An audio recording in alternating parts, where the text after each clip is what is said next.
missed our 2 classes, right? So,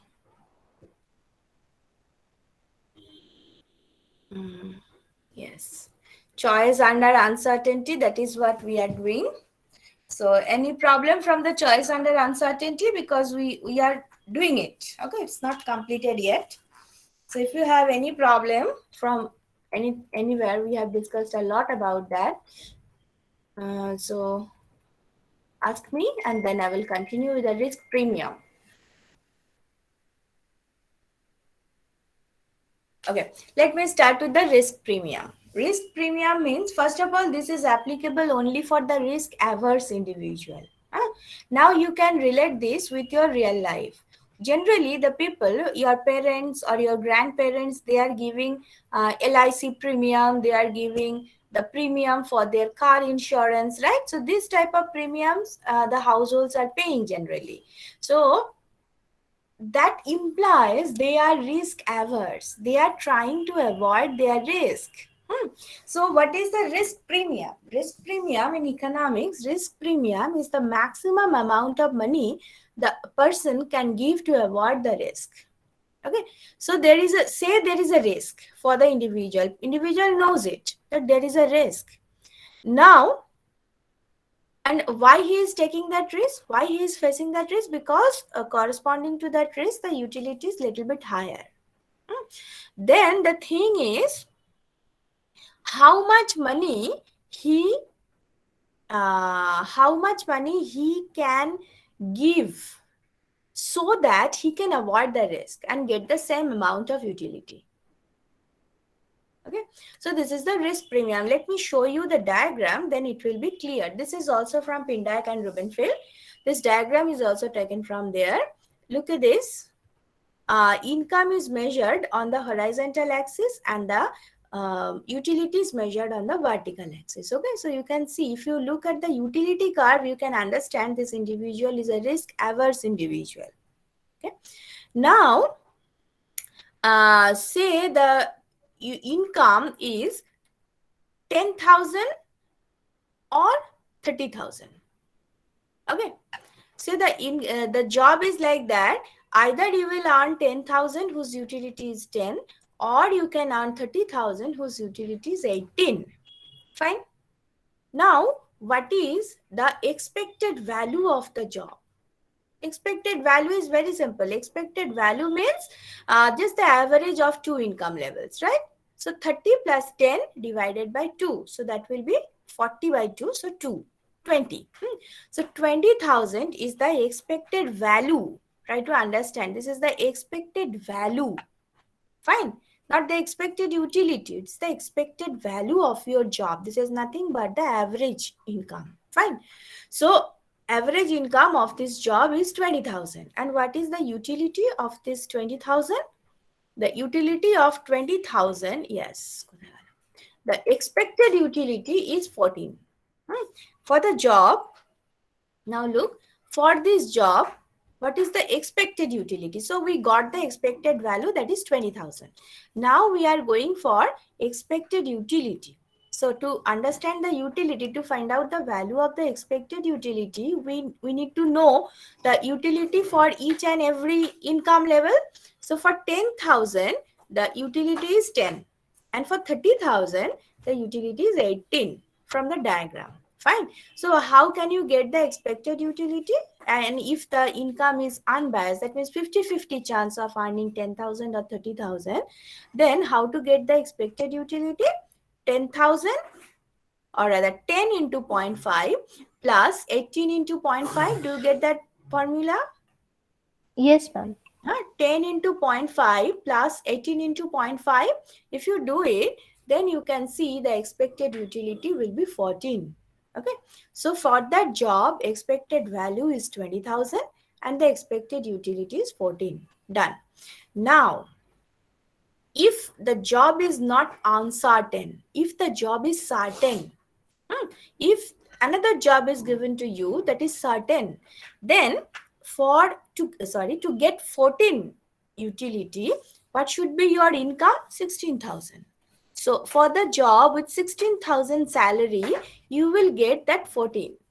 Fine. So for the job whose certain income is 16,000 is giving you the utility of 14. Fine.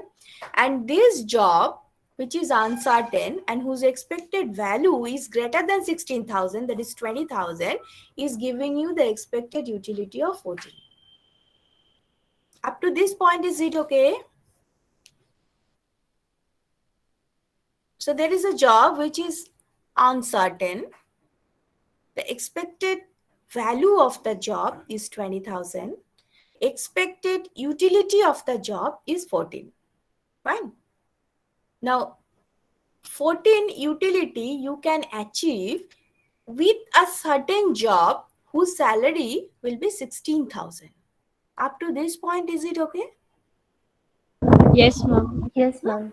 So this is the information from the diagram. Now you are going to compare this uncertain job with the certain job. Okay. So uncertain job, the expected value is 20,000. And certain job, the value is 16,000. So definitely, but the utility is same. If you fixed your utility, then that uncertain job is giving you average income of 20,000, which is greater than the certain job of 16,000, right? So the risk premium, so the risk premium is 20,000 minus 16,000, that is 4,000. Why it is called risk premium? Because it is the money that individual remain, if you are giving this money to the individual, if you give this 44,000 to the individual, then that individual will be indifferent between the risky and the safe job. Why that individual is going for the risky job? Because the expected value is higher, right? Because the expected value is higher. Now, if you are offering that individual with 16,000 job, whose utility is same, and plus 4,000, then individual is happy that, okay, I'm happy with that. The expected utility. So do you get that point? Do you get that third bullet clear? The third bullet should be clear to you. Ma'am, can you please repeat the third bullet once more? Yes. So up to second bullet, I think everything is okay. Now that 4,000 gap is there for the income level. So individual is getting 20,000 from the uncertain job on an average. Okay. Out of this 20,000, if the individual will give 4,000 as risk premium, okay, so just take 4,000 from that individual as a risk premium, then the individual will be with 16,000. Okay, the net income of the individual will be 16,000. So that 4,000 he is giving. Okay, he is giving that 4,000. Why? Just to avoid the risk. Right? Is Yes, it okay? ma'am. So Yes, that ma'am. 4,000 he is giving just to avoid the risk. Otherwise, he can go for that uncertain job. But as there is a risk, so he is leaving that 4,000 to avoid the risk. So this is called the risk premium of that individual. And we are also doing the same thing. If we are going for the life insurance, this is also the premium. Okay. And that premium, why we are paying? Because we are just trying to avoid the risk of death. Right? So this is the gap. This is the gap Ma'am, between, yes. ma'am, for the 16,000, if the job is certain, then our income is 16,000. Right. Ma'am, then we need to give 4,000 extra to reach our income to 20,000, and then it became the certain job. No.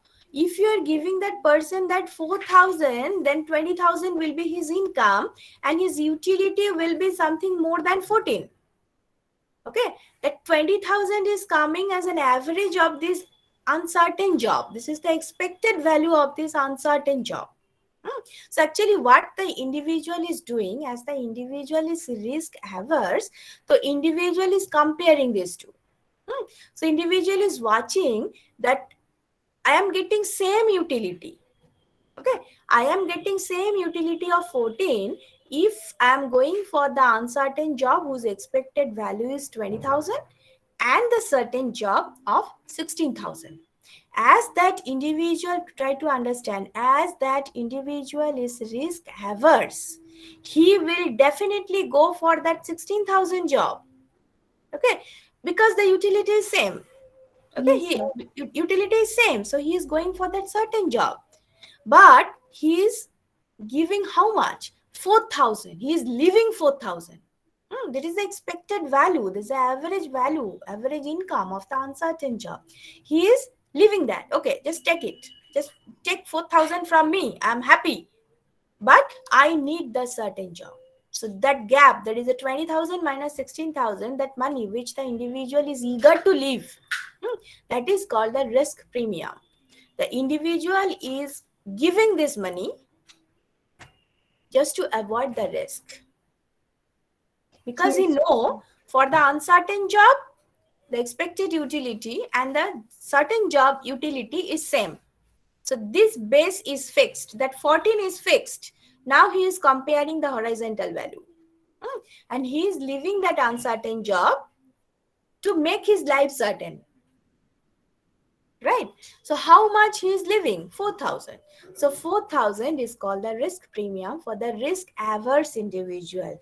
Risk lover will never pay risk premium because he is not interested to escape from the risk. He is trying to have the risk.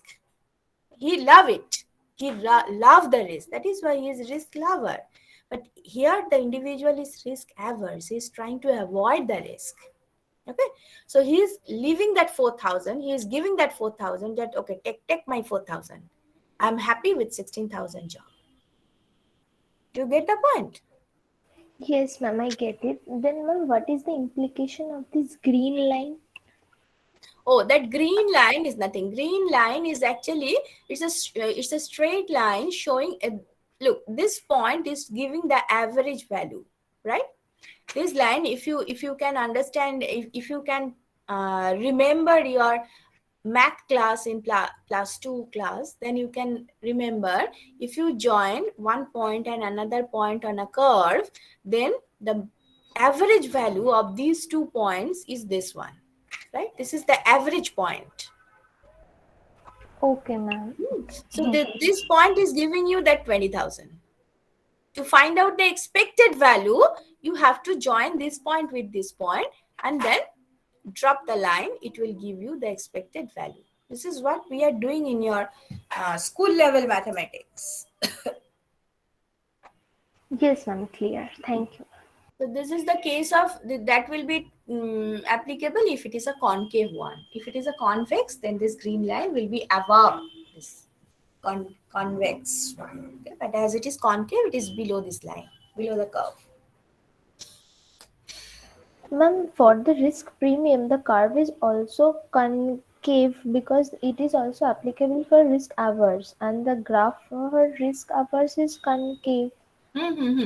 Yes. No, actually, I am telling you, if you are trying to find out the expected value for a risk, not for the risk premium, but if you are trying to find out the expected value of any job for a risk lover, then his curve will be like this. Yes, ma'am. And Yes. find out expected value for anyone, for risk neutral as well. But for risk neutral, It is this overlapping. line, yes, this green line and this brown line, they will be overlapped to each other. But you can find out expected value for anyone, any type of individual.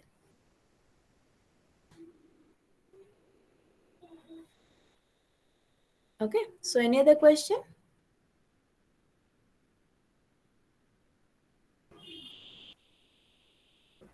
Ma'am, risk premium is more or less similar to like trade-off or opportunity cost. Yes. Very good. This is how you can relate your earlier study with the new one. This is the opportunity cost. You are sacrificing this 4,000 because you are happy and you just watch that, okay, I'm getting the same utility, then why should I take the risk? I want to avoid the risk, then I should not go for the risky job. But by leaving that risky job, you are actually leaving that 4,000 on an average. So this is your risk premium. But if you are the risk lover, then you are very much interested to have this 4,000 and you will jump to have it. So risk premium is okay. In the same diagram in Pindak and Rubenfeld, it is there, not in a separate diagram, but these values are there.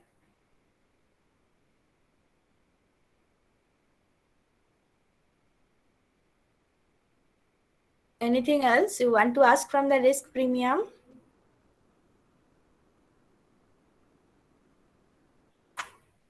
Now I am going to the next slide. Look, this is another thing. It is also taken from Pindak, from the diagram. Look at this. Risk aversion and the income. A job has two outcomes. Try to understand. Okay, it's a story type of thing. A job has two outcomes. That means the job is uncertain. Fine. The first outcome is 0.5% chance. That means 50% chance. Sorry, it should be 0.5 proportion. Anyway, 50% chance of having zero income. 50% chance of having zero income and 50% chance of having 40,000 income. Okay, so extreme, 0 and 40,000. Now, what is the expected value of this job? 0 plus 40,000 divided by 2. Simple. 0 plus 40,000 divided by 2. So that will be 20,000. 20,000 will be your expected value. Okay, and what is the expected utility? 0.5 into 0 plus 0.5 into 40,000. Fine. Do you get the point? 0.5 into 0. Yes, ma'am. Just a minute. 40,000. Yes. Where is 40,000? I'm very sorry. 40,000 should be here. 40,000 should be here. Just give me 1 minute. Let me tell you what is the utility for 40,000. For that, I need the pin diagram. Just a minute. But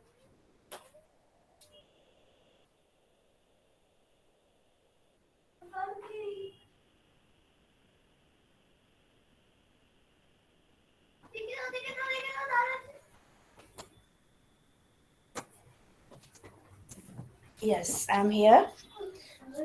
Let me open uncertainty.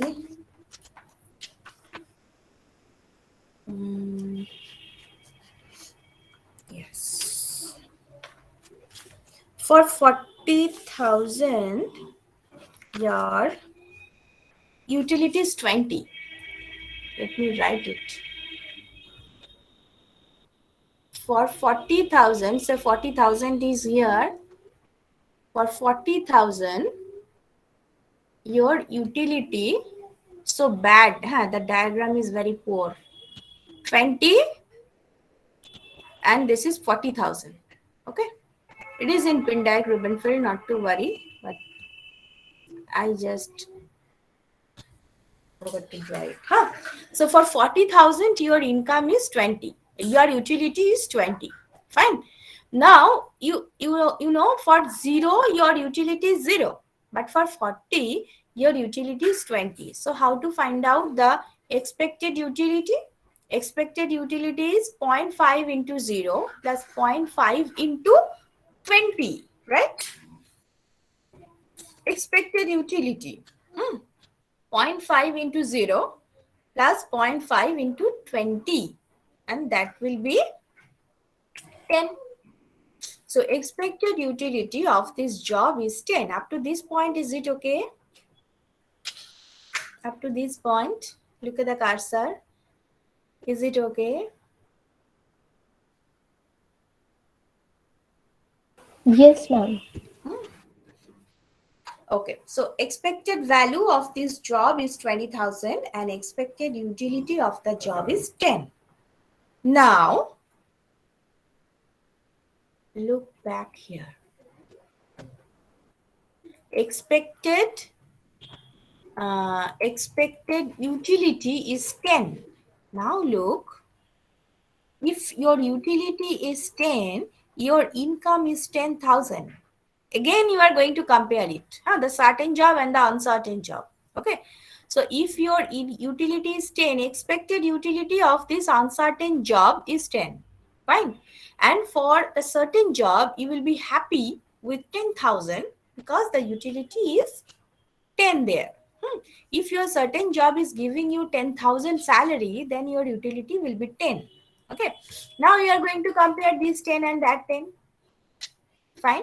So the expected value is 20,000 and the certain job income is 10,000. So what is your risk premium? 10,000 here. So you, obviously you are going for this 10,000 job. Now you are going for the certain job which is giving you 10,000 salary because the utility is same. For both the cases, the utility is 10. Okay. So do you understand this point? I'm giving, this is another example. This is another example of risk premium. Okay, I'm discussing with another example of risk premium. In that case, the job is 0 to 40. The range of your income for the uncertain job is 0 to 40. The expected utility of this uncertain job is 10. And the 10 utility you can get with a certain job with salary of 10,000. Fine? Up to this point, is it okay? No sound is Yes, coming. ma'am. Yes. Okay, fine. Now the expected value of the uncertain job is 20,000 because 0 plus 40,000 divided by 2, so it's 20,000. So if you are going to leave the uncertain job, that means you are leaving that 20,000 average salary. Okay, for what? For the certain job of 10,000. So what is the difference that you are leaving? 20,000 minus 10,000. Exactly. So 10,000. So you are leaving that 10,000 because you know the utility is same. The expected utility of the uncertain job is 10 and the 10,000 is also giving you 10 utility. Okay. So in terms of utility, you are in the same position. So you are leaving that 20 minus 10, that is 10,000 salary because you are trying to avoid the risk. So now your risk premium is becoming 10,000. Initially, your risk premium was 4,000, right? 20 minus 16. And now your risk premium is 20 minus 10, so 10,000. So look, your risk premium is rising. Why it is rising? Because the income difference is rising. Initially, it was 10 to 30. The gap between the income of the uncertain job is either 10 or 30. Now it is 0 to 40. So as the range is rising, your risk premium is rising, right? That means you are more uncertain. Initially, you are not so uncertain. If you fail, your income would be 10,000. But now, if you fail, your income will be 0. So you are more uncertain now. With second job, you are more uncertain. For this type of job, you are more uncertain. That is why your risk premium is also higher. So look at the last bullet. Greater the variability, more a person wants to pay risk premium to avoid the risk. Okay. Greater the variability, that means initially what was the variability? 30,000 minus 10,000. Okay. So that means 20,000. That was the variability. And now the variability is 40,000 minus 0. So 40,000. So range is 40,000. So as the variability is quite high, so the individual is interested to pay more risk. So there is a positive relation between the level of variability and the amount of risk premium, right? More variability, more risk premium. Is it okay? More variability, more risk premium. Up to this point, is it okay? Yes, ma'am. Yes, ma'am. It is very much relatable to our daily lives also. This is very much. This is why it's a social science, right? So everything you can relate with your daily life. Now, indifference curve and risk aversion. Sometimes this type of questions are coming. Generally, I'm not telling you this question will come. I never say that. But is this type of thing? This is very much application actually. That draw two indifference curve. Both are risk averse. Both individuals. There are two individuals. Both are risk averse. One is more risk averse another is less risk averse. Okay, draw the curve. Now look, I have given you that diagram. One is individual A, another is individual B. Okay, so these two are their own curves. What we are measuring? On the horizontal axis, we are measuring the standard deviation of income. And on the vertical axis, we are measuring the expected income. Now I am asking you the same question. Who is more risk averse? You know what is standard deviation? I just talked with SN ma'am yesterday. She told me that now you know in details about the standard deviation, right? She discussed it in the last week, I think. Yes, ma'am. So you know what is standard deviation, and expected income, you know, it's the expected value. Okay, expected income means expected value. Okay, so you know how to get the expected value. Expected value is just like this. Expected value, what it is? Yes. 10,000 plus 30,000 divided by 2. Just the mean, simple mean. So this is your expected income.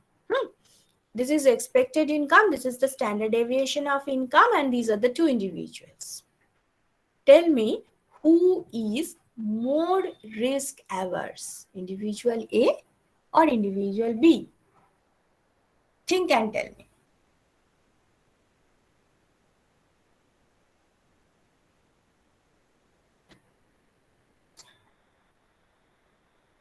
Okay, I'm giving you 2 minutes. Take a lot of time. Ma'am, individual B is more risk averse. Just a minute. Just a minute. Yeta holo.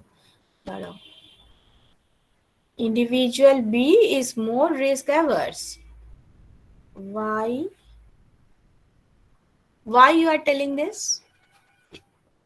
Ma'am, for any expected income, the standard deviation of income is higher for B than it's of A. For a certain income, expected income, standard deviation is more for individual B than individual A. Yes. So individual B is more risk averse. Individual is B has to pay more risk premium. No, I'm not talking about the risk premium. I am asking who is more risk averse. Obviously, he will pay more risk premium, but who is more risk averse? B. I'm individual A. No. Someone was talking about B. So just explain again. Yes, ma'am, because there is a positive relationship between the variability and the paying of risk premium. So No. Yes. Okay, fine. So if any person who is paying more risk premium, then the variability is higher for him or her, whatever. So individual B, and someone is giving the answer of A. Tell me why A is more risk averse? Ma'am, because the standard deviation is less in A, so it will be a safe job. It will So be? I guess it will be much safer. So I guess A is risk averse. Okay. Now, let me explain it. Now I'm giving my answer. For a certain income, for a certain expected income, look, for a certain expected income, your starting point was very correct. For a certain expected income, just draw this line. Okay. For individual A, the standard deviation is here. For individual B, the standard deviation is here. For a certain expected income. So for individual B, the standard deviation is higher than individual A. Now change your income to a certain level. Okay. I want to see what is the change of the standard deviation, how he is thinking about the standard deviation. Look at the change of standard deviation for individual A and look at the change of standard deviation for individual B. So obviously individual B is risk averse because he is for a certain increase in expected income, the change of he is very much sensitive about the standard deviation, right? He is more sensitive to standard deviation than A. So individual B is risk averse as compared to A. Both are risk averse, obviously, but B is more. Is it okay? This is how you can explain, or you can explain how you are explaining actually the variability and all. This is how also you can explain. Okay. So this type of things are sometimes coming. Let's say individual A is more risk averse, B is not, but both are risk averse by nature. Draw their curves with respect to the standard deviation and expected income. Ma'am, Hmm? ma'am, can you repeat this part? This one.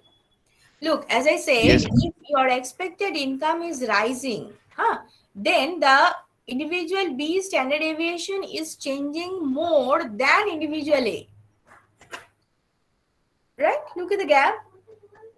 Then you can Yes, ma'am. understand. Well, look at the gap. This is the higher standard deviation for individual B as compared to A. So I can say that individual B is more sensitive about the standard deviation than individual A. That is why his standard deviation is changing more. Okay. So Yes, he is ma'am. more sensitive about the deviation. That is why B is more risk averse than A. Okay. Okay, ma'am. This type of questions are there. Go through the question paper. You will get those things. Okay, let me go to the last. Actually, I cannot go to the production one. I have to complete production, then cost, then perfect competition. I don't know how can I do that. But before going that, for unit 1 I have another section, right? This is the index number. Let me finish it a bit first, because that will again is very easy. Price index. Price index is this is another chapter. Okay, try to understand. This is another chapter. This is not uncertainty. I have done with my uncertainty chapter. This is a new chapter. Price index. This is also in Pindack and Rubenfeld. You can follow the Pindack and Rubenfeld for price index. Now, what is price index? This is very, very common. This is very common in our real life, right? Consumer price index. If you go through Economic Times or any channel which is discussing about the social scenario, the current economic scenario of the society, they are always discussing with this index. Index is rising, price index is falling. CPI, they are generally called consumer price index, is rising, so it is not a good indicator for the economy. So they are talking like this. What is that?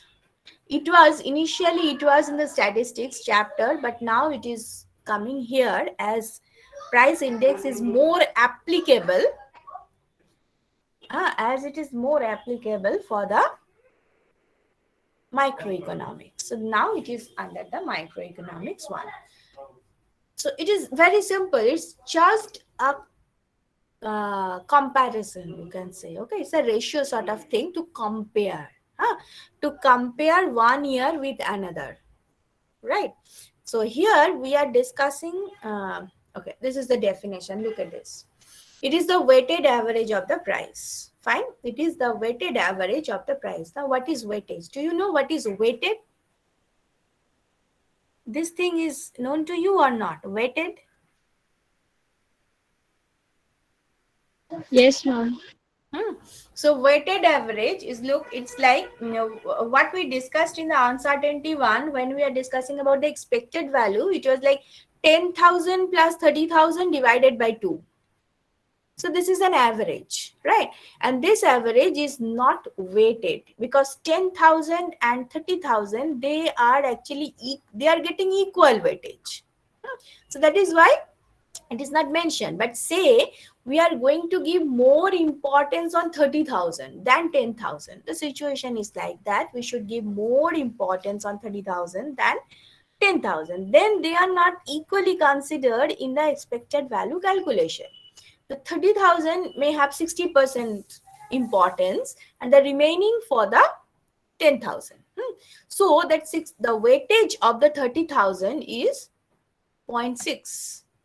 Okay, and the remaining means 1 minus 0.6. So 0.4 is the weightage of the 10,000. So when we are doing weighted average, so it will be like 0.4 into 10,000 plus 0.6 into 30,000 divided by 2. So that is there. Okay, so this is called weighted average. Fine. So price index is also a weighted average. It is not a simple average.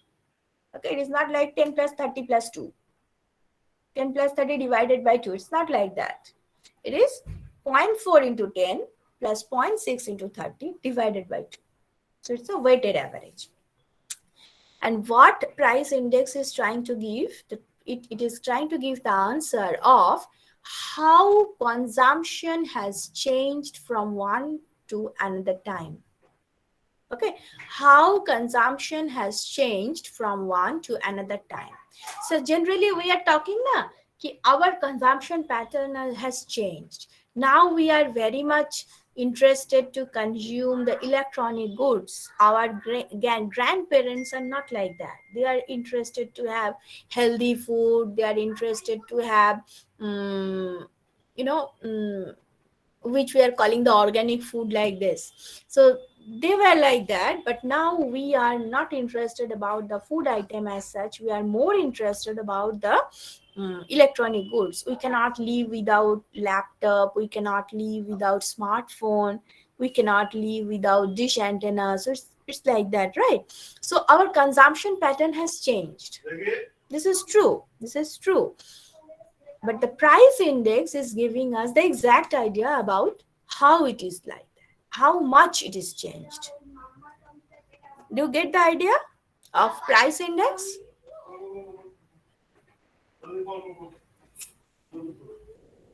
Yes, ma'am. So I am going to the next one. I will discuss it in details. So there are two types of price index. Actually, there are also quantity index, but we are basically doing with the price index. So first one is PASI quantity and price index, and the last pairs quantity and price index. Okay, sometimes they are called PASI, they are called PASI, whatever, this is the French name, so you can call it with your own tongue. Okay, so quantity or price index, and this is the last pairs quantity and price index. Basically we will discuss these two are in our syllabus. So many index are there. In the real life, so many index. So if you are in the economics field in your future, you can understand, you will see infinite number of indexes there, and you can make your own index. If you change the weightage logically, definitely, if you change the weightage logically, you can make a new index. Okay, anyway, these two are the index which is in our syllabus. Look, try to understand it. Is apparently very simple, but you have to understand it. There are two commodities for simplicity, X1 and X2. Okay, two time periods are there. Time T, this is the current time. Okay, the current time period is represented by small t, and the base time, there is one thing called base. When you are trying to compare one thing, now you need a base, right? Given this, how your current scenario has changed. So like that, when I was talking about our grandparents are very much interested about the food item. They're only concerned about the food. They were thinking that my family should get better food, right? Should get healthy food. But now we are concerned more about the electronic consumption. We are very much concerned that, okay, my smartphone should be updated, my laptop should be sophisticated, right?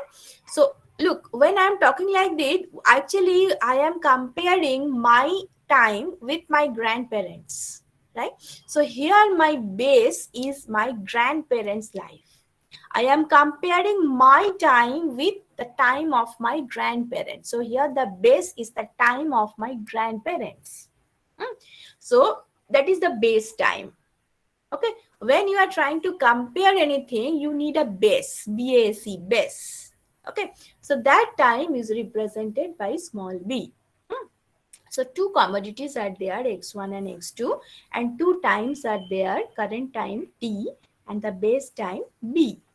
Okay, now at the current time, the prices of these two commodities are P1T and P2T.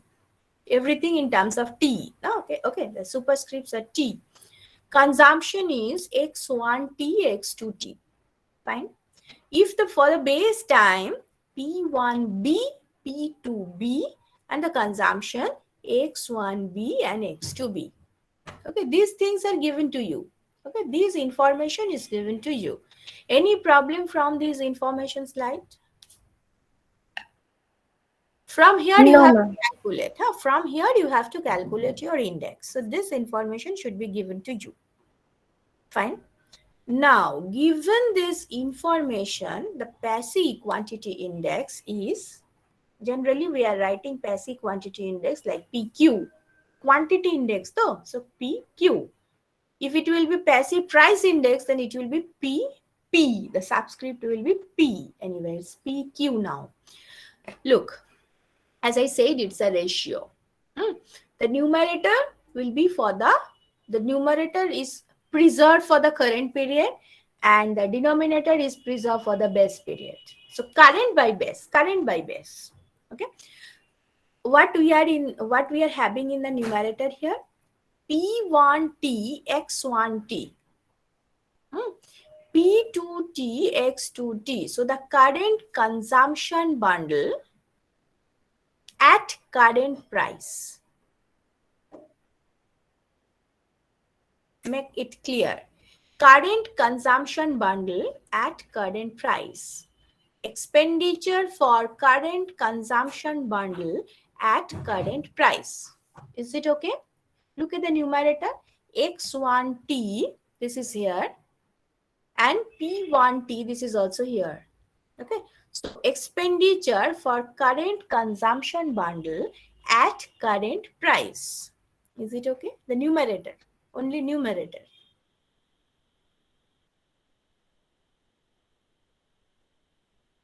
Current consumption bundle at the current price. Yes, ma'am. X1T is the current consumption of first commodity in the current time. Okay.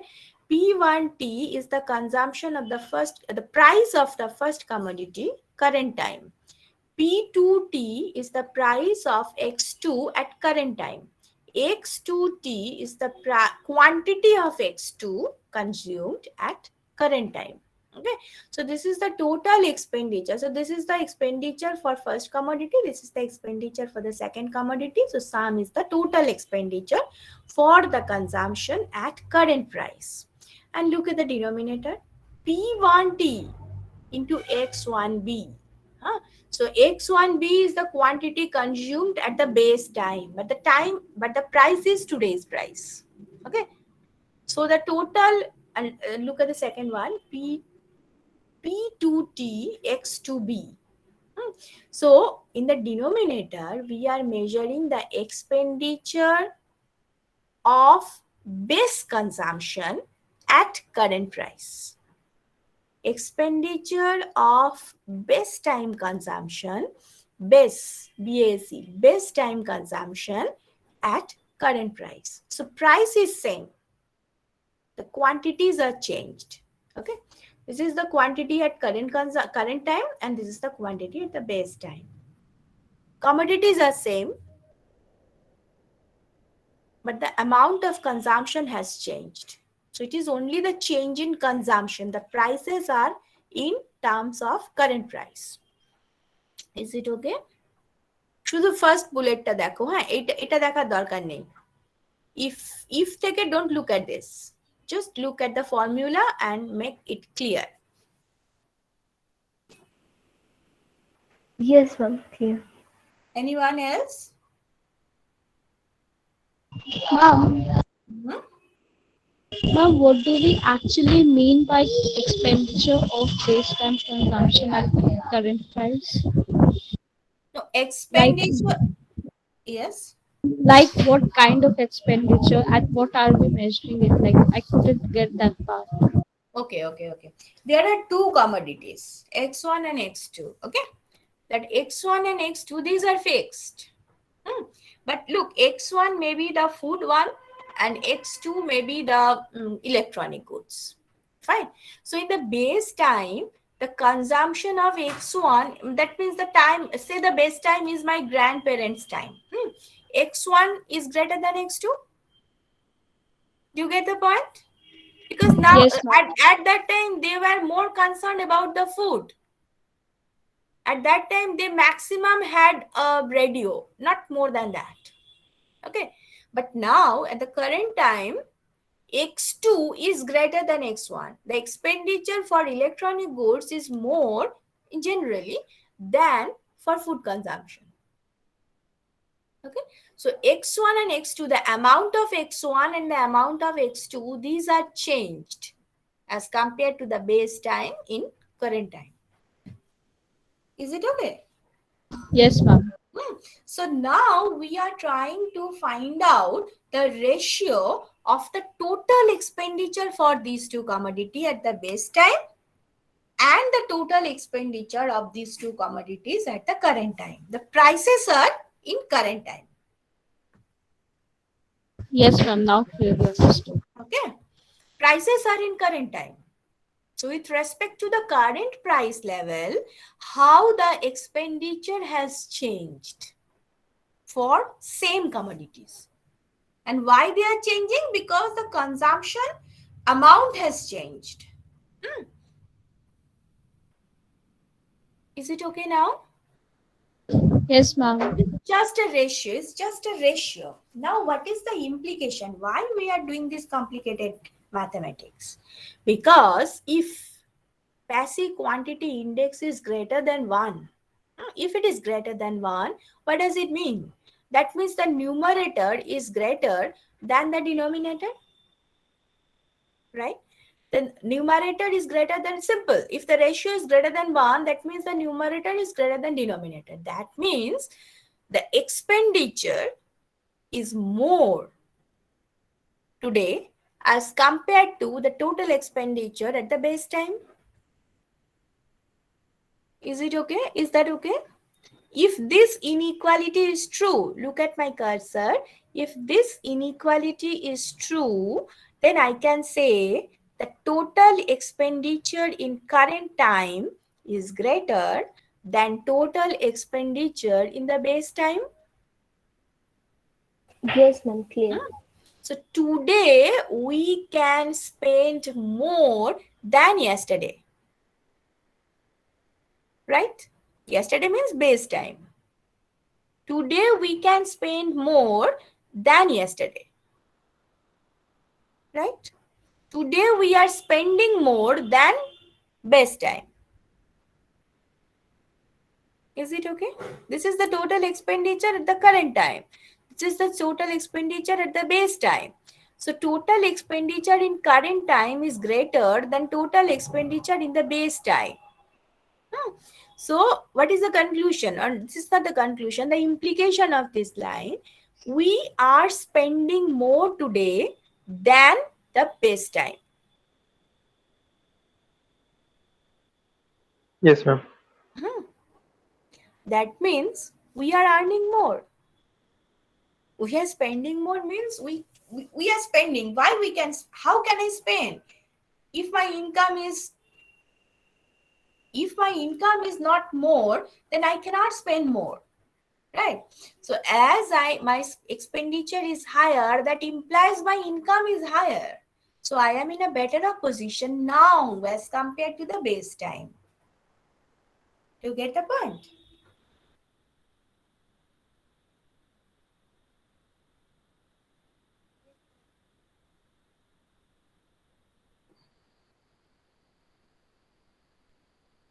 বুঝতে পারছো Ma'am, না? হ্যাঁ Ma'am, why are we taking the prices for the current time No, you in the can take the base denominator? time. Yes, you can take the base time current, base time prices, and that is the last pair. That also we will do. But here it is in terms of this is what PASI has done. We are doing nothing actually. So actually one thing should be constant. Otherwise you cannot compare. Your X1T, your X things are changing, right? Your X1T and X1B, these are different. Your X2T and X2B, these are different. If you cannot fix the prices, everything is changing, then how can you compare? Either one of these two variables should be constant. Okay. One of these two variables, what are those variables? The first variable is the price and the second variable is the quantity. Okay. So out of these two variables, one should be fixed. Then only you can compare another. Yes, ma'am. If both are variable, both are changing, then how can you compare? So with respect to the look, this is how you can explain that your total expenditure in current time is more than total expenditure in the base time at the current price level. Okay, that is there. At the current price level, your total expenditure of today is greater than total expenditure of yesterday. So today you are in the better position. Then only you are spending more. So you are in the better off in current time, given the current price, at the current price level, at the current price level. Okay. Ma'am, this is because I'm spending more for more consumption levels of the commodities.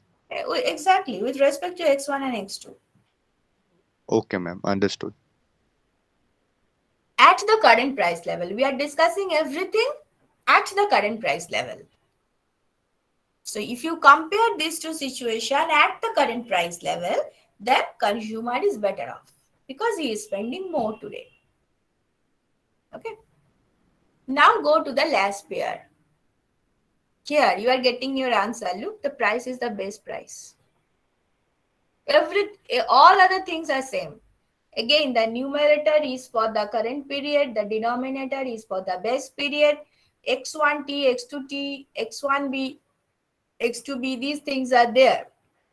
The only difference is here we are comparing these two positions, these two times with respect to the base period time. Okay. Initially it was P1T. In the PASI it was P1T. And in case of last pair it is P1B. Okay, so that is the only difference. Here also P2B, P1B, P2B. Initially it was P1T, P2T like that. So that is the last pair's quantity index. He has considered the index in terms of the base period. So with respect to the base period price, whether you are in a better off position today or not. So that is the question. So you made it. Look, here the weightage are the prices. Okay. For the quantity, as I said, the index is actually the weighted average. Here the weightage is the prices. You are changing the weightage. Initially the weightages were the price of current prices, and now it is the base prices. This is the weightage. Okay. So the first bullet, is it okay? First bullet. Yes, ma'am. Now if it is less than 1, if it is less than 1, then the numerator is less than the denominator. Your denominator is more, so you are spending more yesterday than today. So you are in the better position at the base period. You could spend more at your best period as compared to the current period at the best prices, obviously at the best price level. So given the best price level, consumer is better off at the best time, not today. Okay. Ma'am, I have a doubt. about pass sheets. Can you please present that page Yes. once? Yes, ma'am. If we consider a case that PQ less than 1, then the Just opposite. P1, yes, ma'am, then opposite, then consumer is better off at base period. Mm-hmm. Okay, ma'am. It's also depend on our observation. Yes, the According, value, not the observation, the value, the index value. It's the mathematical value. yes, ma'am. Yes.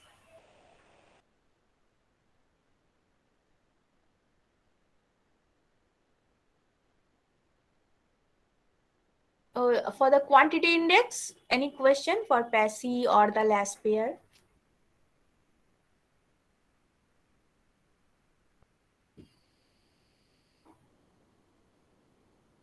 So look, it may be greater than 1. I am writing less than 1 doesn't mean it's always less than 1. No, it may be greater than 1. It may be equal or whatever it is. If it is less than 1, what does it mean?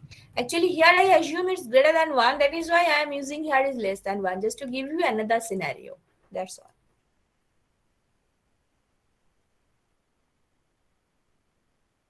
Okay.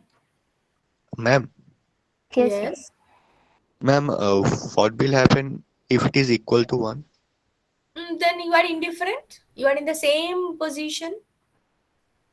There is no improvement and nothing is there. You are in an unchanged condition. Okay, ma'am. Actually, what happened, economists or the government is always trying to make people better off today, right? So if it is less than 1, if the last year's quantity index is like that, so it will not make the government happy, the policy makers happy. They are not happy with that because they can understand at the base price, now the individuals are in a worse off situation. So this is not desirable. So this is how they are using this index. Okay. Now look the price index. These were the quantity index. Quantities are unchanged, right? Only the weightage, that is the prices are changed. But here, the passive price index, so the price should be unchanged. The quantities will change. And here, the weightage are the quantity of the current price. If you can remember, PASI is always trying to compare the situation given the current scenario. Okay. In case of the quantity, it was the current price. And now it is the price index. So it is at the current quantity. Current quantity consumption. You are comparing the price level. P1T X1T, P2T X2T, P1B X1T, right? P2B X2T. So if you are trying to consume the current consumption bundle, then what is your expenditure at the current price and what is your expenditure at the base price? This is what you are comparing. You are trying to consume current consumption bundle, that is X1T, X2T. So what is your expenditure for current consumption bundle at the current price? This is your numerator. And what is the consumption expenditure of the current consumption bundle at the base price? This is your denominator. Okay. And this is called the price index. You can understand if it is greater than 1, then definitely it's a good. And if it is less than 1, then it's bad. You are comparing the price here. And this is the last pair. For last pair, the quantities are the base. Last pairs are always trying to compare with the base level. And PASI is always trying to compare at the current level. Okay. So here P1, P1T, P2T, P1B, P2B, these things are there as before, like PASI. But X1B, the weightage are changed. X1B, X2B. Initially it was X1T, X2T for PASI. But for last pair, it is X1B, X2B, X1B, X2B. So weightage are X1 at the base level. Okay.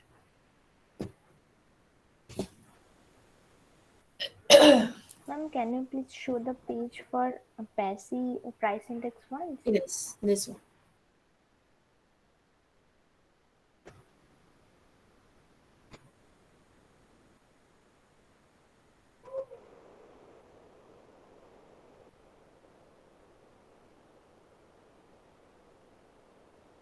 Ma'am, Hmm. ma'am, ma'am, are the implications the same for the price indexes? Mm-hmm. Look, if it is greater than 1, like in case of passive price index, if it is greater than 1, what does it mean? That at now you are going to consume the current consumption bundle. Okay, so given the current consumption bundle, total expenditure today is greater than total expenditure at the base time. So as total expenditure is more today, so you can understand that the bundle is same, but the expenditure is rising. That means the price is rising. Okay, so today's price is definitely greater than the best time. That is why your expenditure is rising, na? Because the quantities are fixed, but your expenditure is increased today as compared to yesterday. Why? Because the price has risen. Now, if you consider increase in prices are good for the health of the economy, then okay, you are in the better off position. But if you are thinking that no, it is not good, then actually that is your way of explanation. How what you are thinking, and what we are thinking generally, that okay, a certain level of price index is a good indicator for the development. So in that sense, it is better off position. But obviously, if the increase is quite is greater than 1 and is very significant, in that case it is not very good. That means the price has increased quite high. So that is not expected. But up to a certain level, this is a good indicator. We are saying that inflation up to a certain level is good, but hyperinflation is not accepted. So, ma'am, it indicates inflation if it is greater than 1. Yes. Inflation is there, but what is the level of inflation? That is the concern. Inflation means bad? No. No. Inflation is actually an healthy indicator. Inflation means people are demanding more, and that will encourage the producers to produce more, and it will help the development of the economy. So inflation is good. But if the inflation is 20%, 50% like that, which is called hyperinflation, so this is not good.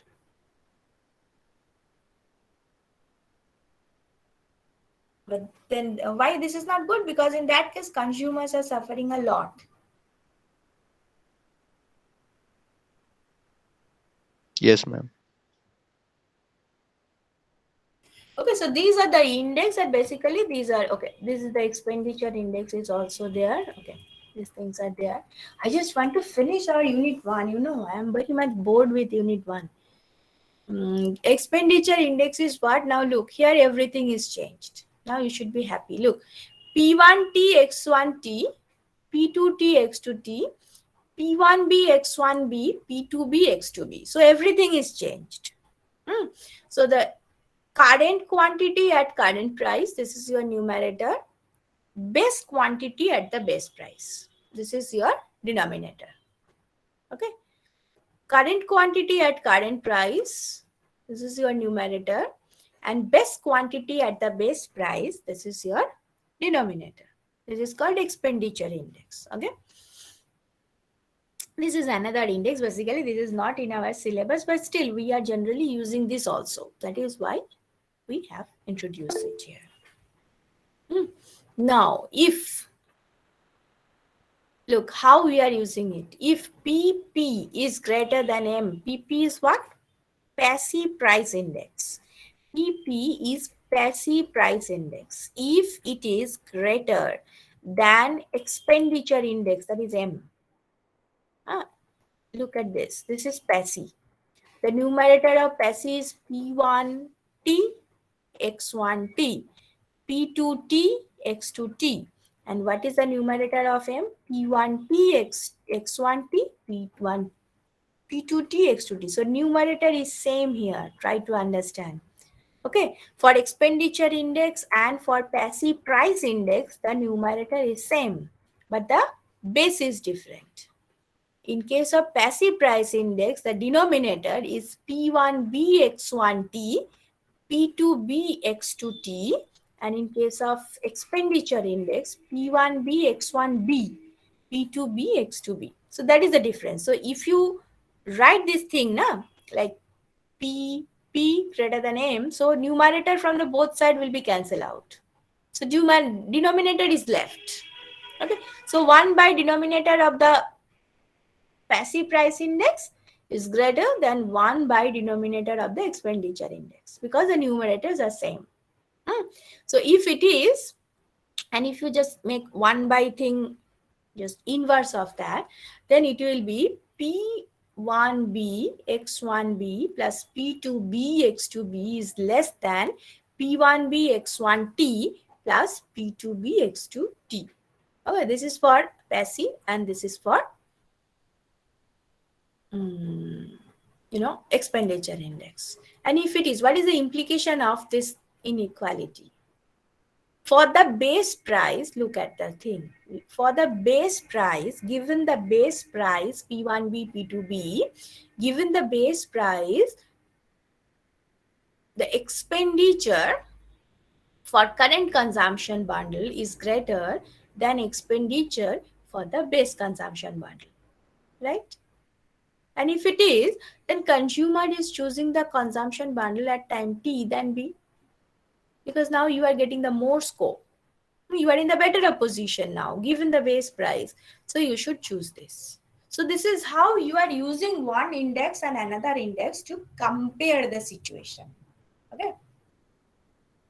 Now this is the question for you. If last year price index is less than expenditure index, which bundle will be chosen by the consumer? This is your question. Just give me the answer.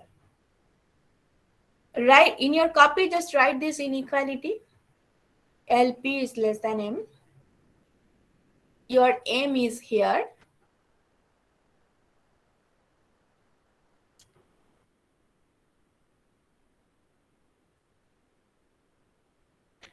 Your LP is here. Okay. M and LP. This is your home task. Okay. Just write these things with this inequality sign and compare. And tell me which will be chosen by the consumer. Best thing or the current thing. Okay. Ma'am, for the first one, I have a confusion. Can you please present once again the passive price index once? Yes. Yes.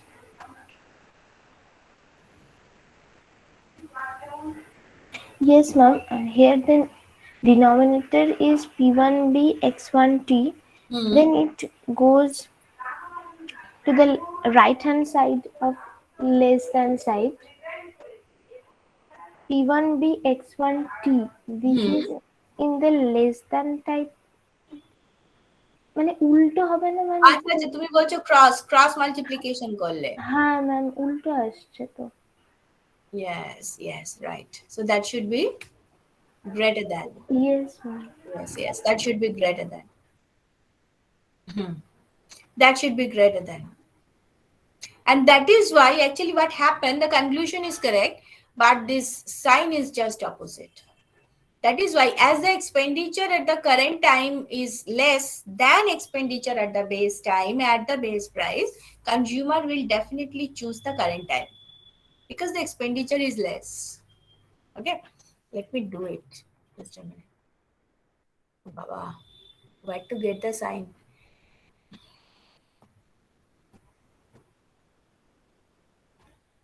Anyway, this is incorrect.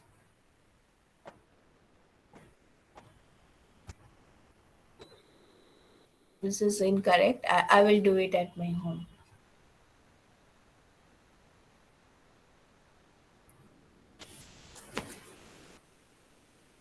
Okay, so let me go to the unit 2 because I'm very much interested to go to unit 2. A lot of things I have to discuss here. Okay, but not to hurry. Take your time and tell me your question about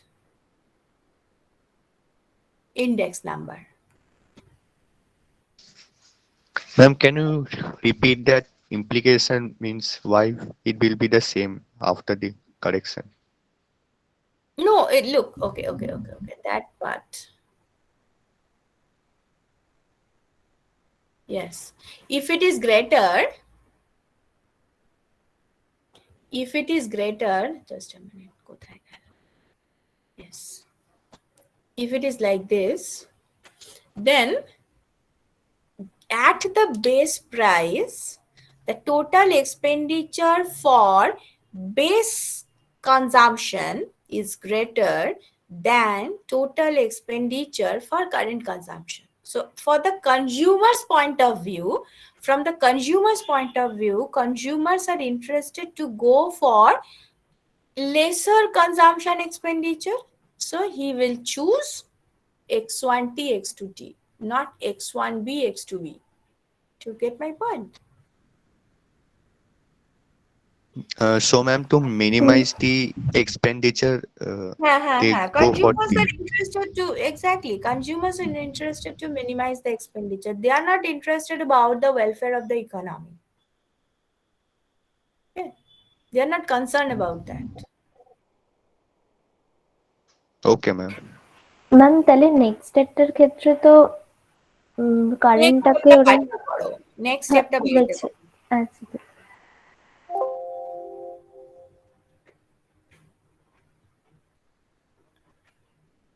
করে next ক্লাসে আমাকে বলবে। Okay ma'am. Okay, now look at the production. Okay, production. Now we are going to the another core area of economics. Actually, in unit 1, which we discussed, these are the the branches of the consumer theory, consumer behavior. Now this is the production. Now what was the consumer behavior? Consumer behaviors are basically discussing about the consumer. Okay, how the consumer is taking decision, why he is doing this, why he is not doing this, why he is choosing this like this. So everything with respect to consumer. So everything for demand side, right? So consumer behavior is nothing but the demand discussion. But here, so when we are discussing about the consumer, we never discuss about the supply side. We never discuss about the supply constraint. We just assume that supply is given. Okay, fine. Supply is not a problem. But now, the thing is not like that. Supply is unlimited. Whatever thing I want, I will get it. The situation is not like that. Situation may not be like that. Okay. So there are so many things behind the supply chain. So we should know that. Okay. So production is basically discussed, this unit and the cost. These two sections we will discuss about the supply side. Here the consumer is not so important. Here only the producer is important. How the producer is taking decision, why he is changing in decision, why he is employing the factors of production, how much to employ. These things are discussed here. Okay. Now look, the first thing is the production function. Production function is what? Production function, look at the first bullet. It is the technical relation between the output and the set of inputs. Given the technology, it shows maximum feasible output that can be produced given the set of inputs. Okay, so the production function is giving us a technical relation. Obviously technical, no the welfare, the philosophy, nothing is there. It's a technical relation between the output and the inputs. Input means generally what we are talking about, what we are generally calling as raw material, right? If you don't know economics, generally we are tell that this raw material is used, this material is used to produce that and those. So the raw material is called inputs in economics. Okay, output and input. Fine. So it's a technical relation between a output and a set of inputs. But the technology should be given. If there is an improvement in technology, the relationship will change, definitely. If there is an improvement in technology, lesser input is used to produce the same level of output. That is the improvement. So that is not considered here. Okay, it is assumed that okay, technology is given. Fine. Now, if what is the mathematical form of the production function? The mathematical form is Q. Q is the output. Okay. Q is a function of L and K. L stands for labor. K stands for capital. Look, this is not a spelling mistake. Capital is written with C, right? CAPITL. But we are writing capital with K. Generally, we are using the Roman style, no? So that is why. Anyway, so L for labor, K for capital, Q is the output. It is a function of LK. Q is a function of LK. This is the mathematical form of the production function. Okay, that Q is this Q. This, try to understand, this Q is showing the given technology. If the technology will change, this relationship will change. This is the general method. This is the general mathematical form of the production function. Any problem from this?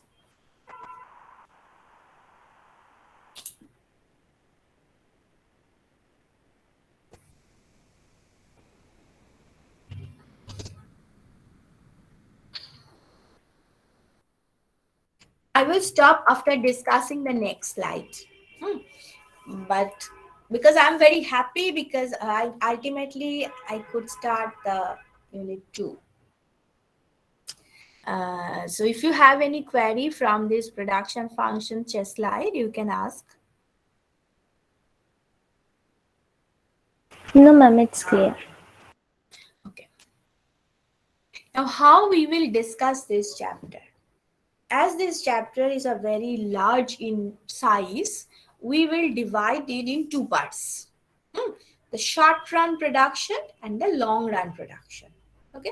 Now, what is short run? Short run, look at this. It is written already. At least one factor of production should be fixed. Okay.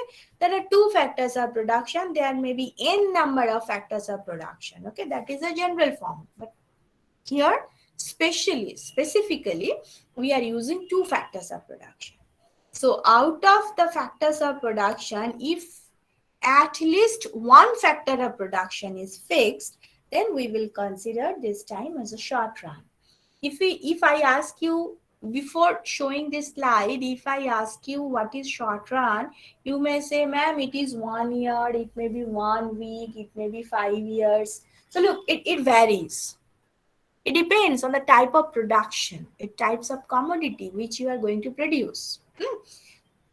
But in general, it is not such a time constraint thing. So in general, we are talking if at least one factor of production is fixed, then this time is called as the short run.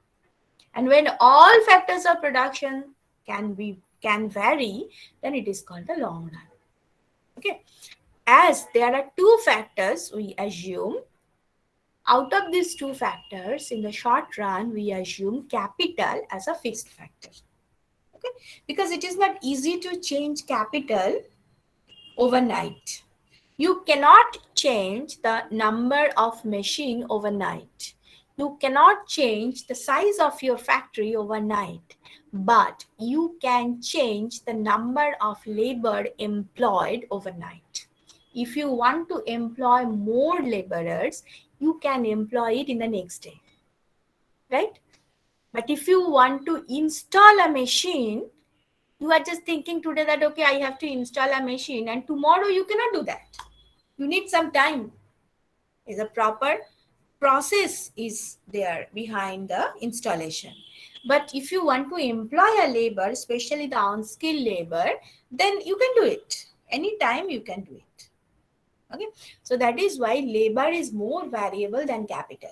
In the short run, we assume capital is a fixed factor and labor as a variable factor. So when we will discuss the short run production, we will discuss everything with respect to labor only. Capital will not be there in the short run.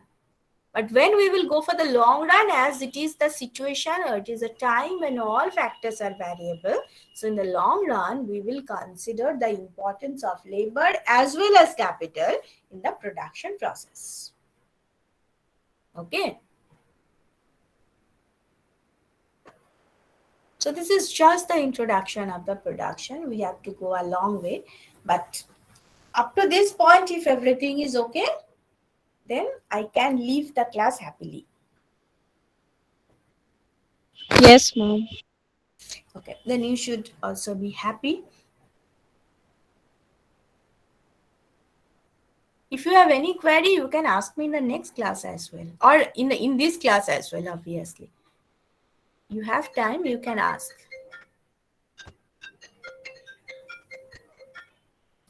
Jala.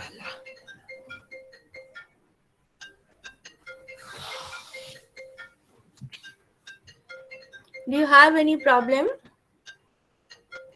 Ma'am, for the price index, you told that the reference is Rubenfeld and Pindyck and Rubenfeld, but ma'am, I didn't find that chapter. Can you please tell the chapter number once? Just a minute, I have it now. Okay. Let me check it. Mm, just a minute.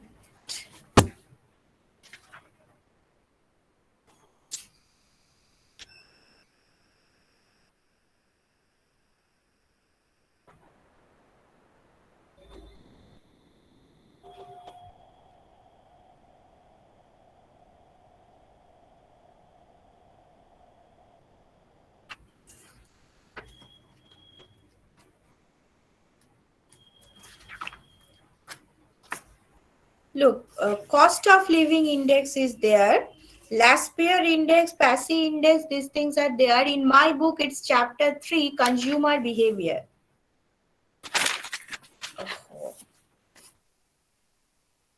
So these things are there. In consumer behavior, a very last part. Cost Yes, of ma'am, 3.6. yes, 3.6. Yes, ma'am. Okay. Yes, ma'am, I get it. And ma'am, for the chapter number, I told ma'am 1 second.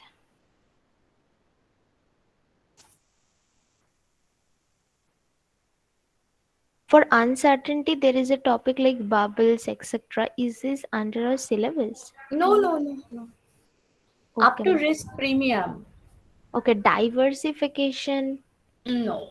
Okay, ma'am. The production, the also reference is also Pindyck and Rubenfeld. Yes. Any standard book, you can follow Pindyck Rubenfeld, you can follow Ferguson Gold, you can follow Varian, whatever book you have, you can follow it. But your textbook is Pindyck and Rubenfeld. Yes, thank you. Okay. So